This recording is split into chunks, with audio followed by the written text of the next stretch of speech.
What's up, guys? This is Jason, back with Alliance War Season 30. And today we are kicking off our debut against Salty. I'm not familiar with this alliance.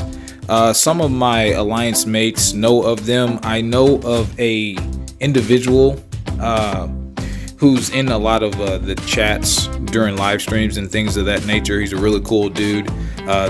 This used to be his former alliance, from my understanding, and we were told not to underestimate these guys because they might be able to surprise us. So we went in with full expectations to just go all out like we normally do during an alliance season war. But before we get into this war, guys, if you like this type of content, please consider leaving a like and a subscribe. That greatly helps us out with the YouTube algorithm. And we always leave a link to our link tree in the description. So if you like other games and things of that nature, we provide that as well. All right, so my path for this war was path number 4.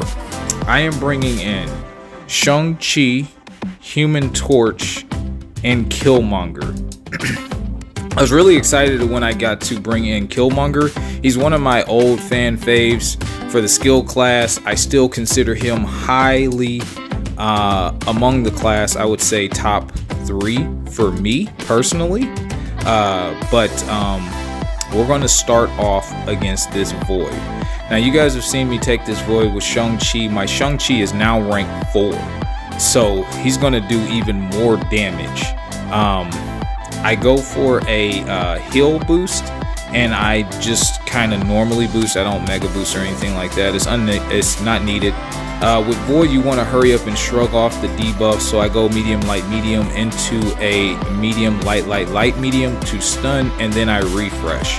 And the reason why I'm refreshing is because I'm going to run that cycle. I'm going to continuously get the cleanse up, and then I'm going to get off my special 2, and that's lights out. Yeah, 20 something seconds, no big deal, easy fight.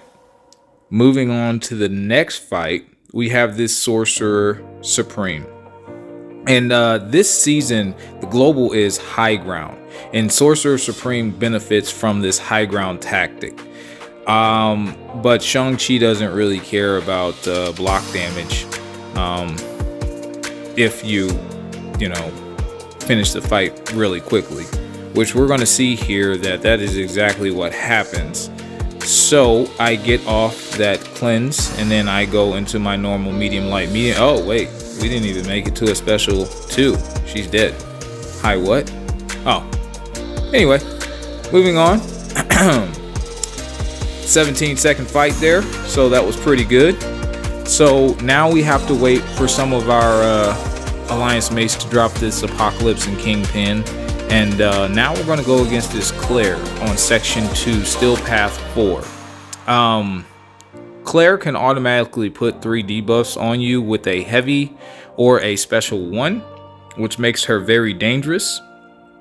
I have died to a Clair on section 1 last season with just 1 5-hit combo. So I'm very cautious going into this fight, because I don't want to die again to a Clair. So I start striking into the block, because Shang-Chi can do that and create his own openings and create the stun in the unblockable.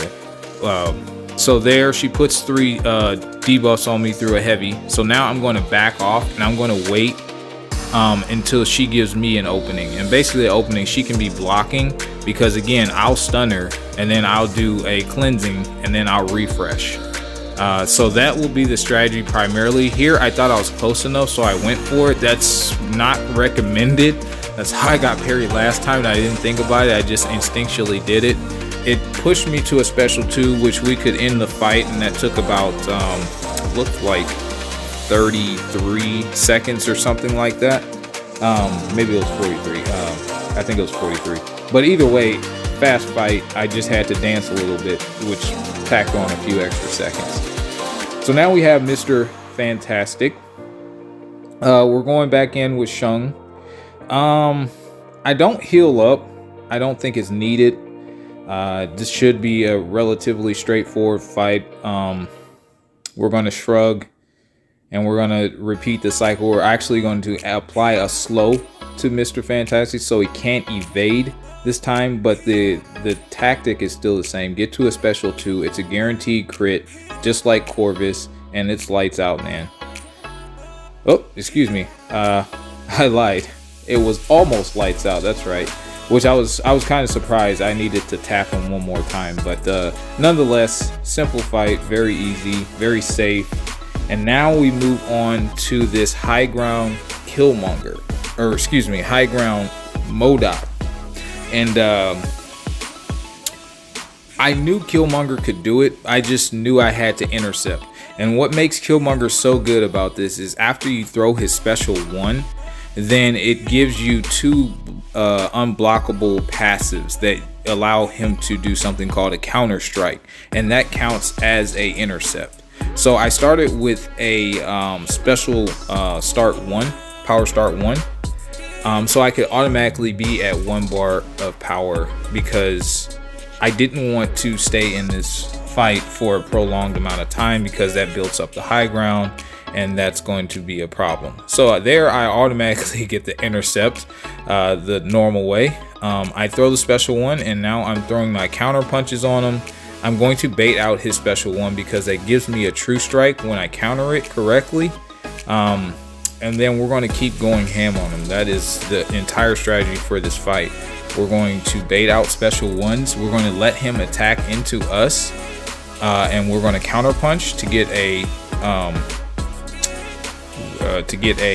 intercept off. And yeah, man, there I kind of got clipped, but the strategy still remains. So there it counts as an intercept. That is the counter punch I was talking about.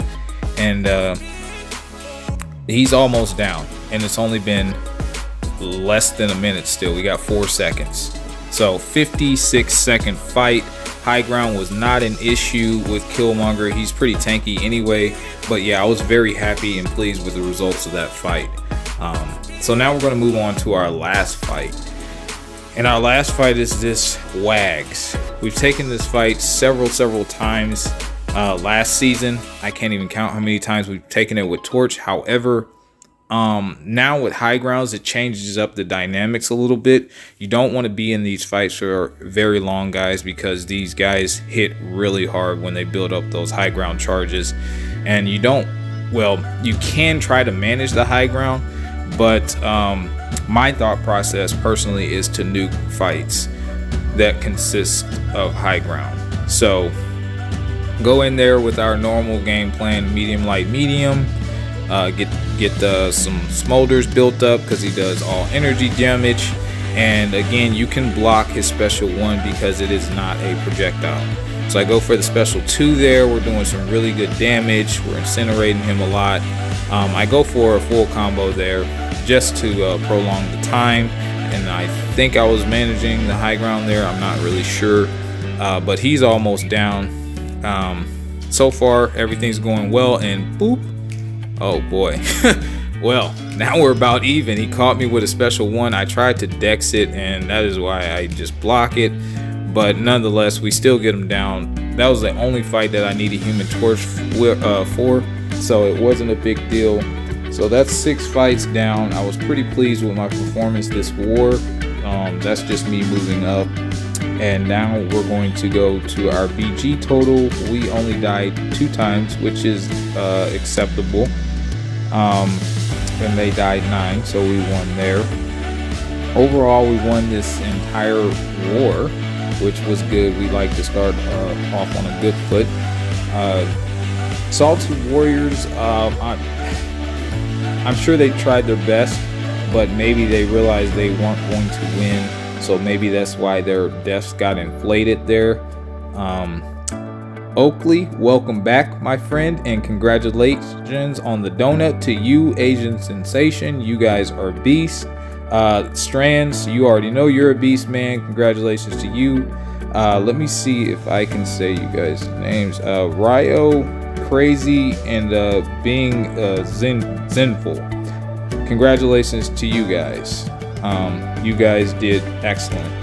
And hopefully we will see you guys in the next video. Thank you guys for watching. Have a good day.